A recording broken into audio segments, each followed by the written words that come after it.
আসসালামু আলাইকুম রহমতুল্লাহি ওয়া বারাকাতুহু। গাছ গাড়ার সময় একটি আপনি দোয়া পাঠ করবেন। আল্লাহ পাক রব্বুল আলামিন আপনার ওই গাছের মধ্যে ফসল বেশি দিবেন। ওই গাছের মধ্যে ফল ফলাদি বেশি হবে। যদি আপনি একটি আমের গাছ যদি একটি আপনি আমের গাছ যদি লাগাতে চান তাহলে আপনি এই দোয়াটি পাঠ করবেন। আপেল, আনার কিংবা যে কোনো ফলের গাছ যদি আপনি গাড়তে চান, গাড়ার সময় একটি দোয়া পাঠ করবেন। ওই গাছের মধ্যে ভরপুর ফল ধরবে। যে কোনো ফল ওই গাছের মধ্যে বেশি পরিমাণে হবে। গাছ গাড়ার দোয়াটি আপনাদেরকে শিখিয়ে দিব এবং কি বারে গাছ গাড়তে হয়, কি বারে গাছ গাড়লে ওই গাছের মধ্যে ফল বেশি হবে, ফলন বেশি হবে, ফসল বেশি হবে। জমিতে কখন কোন দিন কিভাবে আপনি বীজ বপন করবেন, চারা গাড়বেন, আপনাকে আজকে বলে দিব। এখানে নিয়ম বলে দেওয়া আছে। তো আপনাদেরকে নিয়মটি অবশ্যই বলে দিব। আপনারা অবশ্যই সম্পূর্ণ ভিডিওটি দেখে নিয়মটি জেনে আপনারা যেইবারে বীজ বপন করতে হয়, বীজ লাগাতে হয়, গাছ গাড়তে হয়, ওই নিয়মটি আজকে আপনাদেরকে বলে দেব ইনশাআল্লাহ। ধৈর্য সহকারে সম্পূর্ণ ভিডিওটি কন্টিনিউ করবেন। যদি আপনাদের ফসল যদি বেশি চান, আপনাদের গাছে যদি ফল বেশি চান তাহলে অবশ্যই সম্পূর্ণ ভিডিওটি কন্টিনিউ করবেন ইনশাআল্লাহ। আল্লাহ পাক রব্বুল আলামিন সকল বিষয়ের সমাধান রেখে দিয়ে গিয়েছেন, কিন্তু আমরা এগুলো রিসার্চ করি না, আমরা এগুলো জানি না। যার কারণে আমাদের বীজ গাড়ার সময় ওই গাছ ভালোভাবে হয় না এবং ওই গাছের মধ্যে ফসলও বেশি ধরে না। আমরা গাছ কিনে আনি, টাকা দিয়ে গাছ কিনে এনে আমরা জমিতে লাগাই, অনেক আশা করি যে এই গাছে ফল ধরবে, এই ফলগুলো আমরা আমাদের সন্তান নিয়ে আমরা সবাই মিলে খাবো। তো এই ভাগ্য আর আমাদের হয় না। দেখা যায় গাছ কিছু দূর হওয়ার পরে মরে যায় অথবা ফল বেশি ধরে না।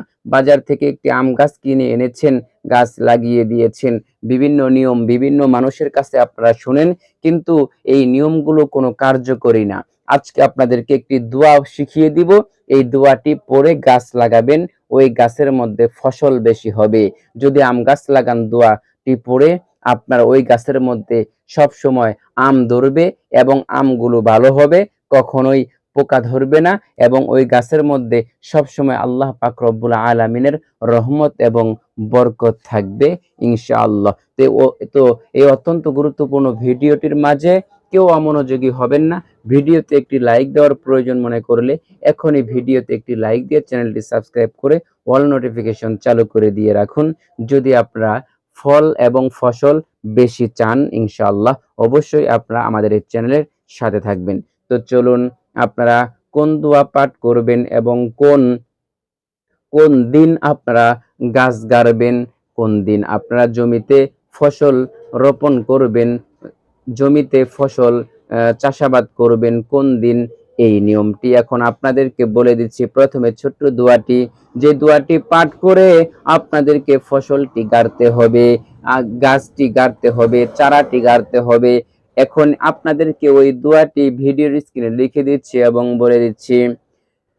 আপনারা প্রথমে বিসমিল্লাহ পাঠ করবেন। বিসমিল্লাহির রহমানির রহিম।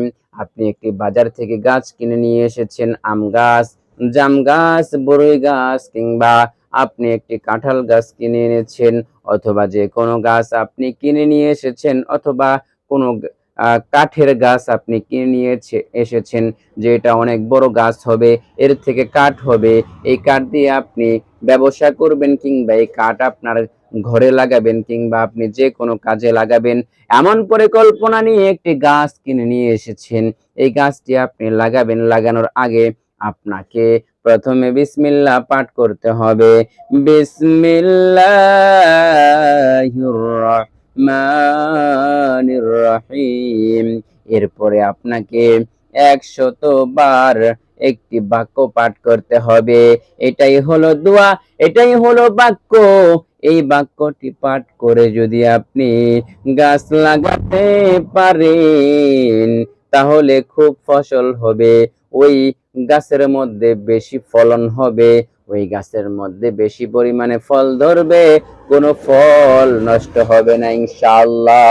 তো চলুন এই বাক্যটি আপনাদেরকে ভিডিওর স্ক্রিনে লিখে দিয়ে বলে দিচ্ছি, আপনারা এই আয়াতটি এই দোয়াটি আপনারা মুখস্থ করে নেবেন। প্রথমে বিসমিল্লাহ পাঠ করেছেন, এবার বলবেন 100 বার সুবহানাল্লাহিল বাঈসিল ওয়ারিসি। এটাই হলো বীজ বপন করার, বীজ গাড়ার, বীজ লাগানোর, গাছ লাগানোর এটাই হলো একটি দোয়া।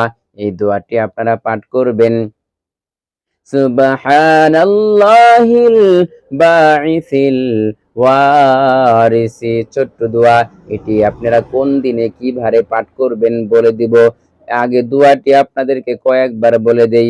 সুবহানাল্লাহিল বাঈসিল ওয়ারিসি, সুবহানাল্লাহিল বাঈসিল ওয়ারিসি, সুবহানাল্লাহিল বাঈসিল ওয়ারিসি।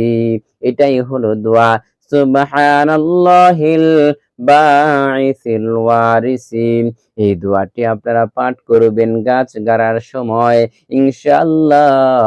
খেতে সব সময় ওই গাছের মধ্যে ফল বেশি ধরবে, ফলন বেশি হবে। এবার আপনারা আসুন, এই গাছ আপনারা কখন গাড়বেন? জমিতে এই গাছ আপনারা গাড়বেন কখন?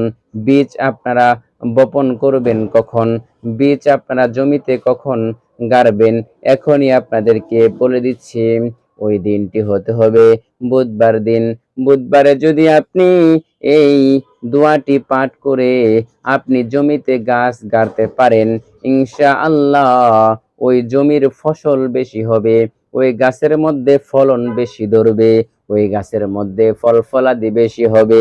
দোয়াটি পাঠ করবেন আর বুধবার দিনে আমলটি করবেন, ইনশাআল্লাহ আপনাদের জমিতে বেশি পরিমাণে ফসল ধরবে। আল্লাহু আকবার।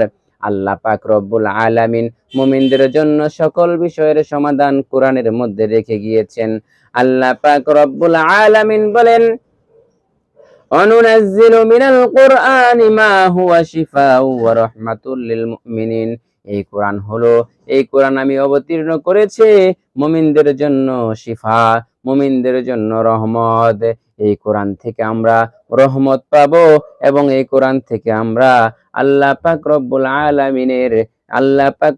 আলামিন আমাদেরকে শিফা এই পবিত্র কোরআনুল কারীম থেকে আমাদেরকে দান করেন। আল্লাহু আকবার, আল্লাহু আকবার। প্রিয় নবী সাল্লাল্লাহু আলাইহি ওয়াসাল্লাম বলেছেন, যদি কোনো ব্যক্তি দুটো জিনিস ধরে রাখে তাহলে সে কখনোই পথভ্রষ্ট হবে না, সে কখনোই অভাব অনটনে থাকবে না, সে কখনোই লাঞ্ছিত হবে না, সে কখনোই পথভ্রষ্ট গুমরাহ হবে না। সেটা হলো, এক নাম্বার হলো আল কোরআন, আরেকটি হলো হাদিস। এই দুইটা যে ব্যক্তি ধরে রাখবে সে কখনোই পথভ্রষ্ট হবে না। আল্লাহু আকবার। তো প্রিয় মা এবং বোনের, আশা করি এই দোয়াটি পাঠ করে আপনারা গাছ গাড়বেন, ইনশাআল্লাহ ওই গাছের মধ্যে ফসল বেশি হবে, ওই গাছের মধ্যে ফল বেশি ধরবে। আল্লাহু আকবার। তো প্রিয় মা এবং বোনেরা, আজকের মতো ভিডিওটি এখানে শেষ করে দিচ্ছি। আসসালামু আলাইকুম ওয়া রাহমাতুল্লাহি ওয়া বারাকাতুহু।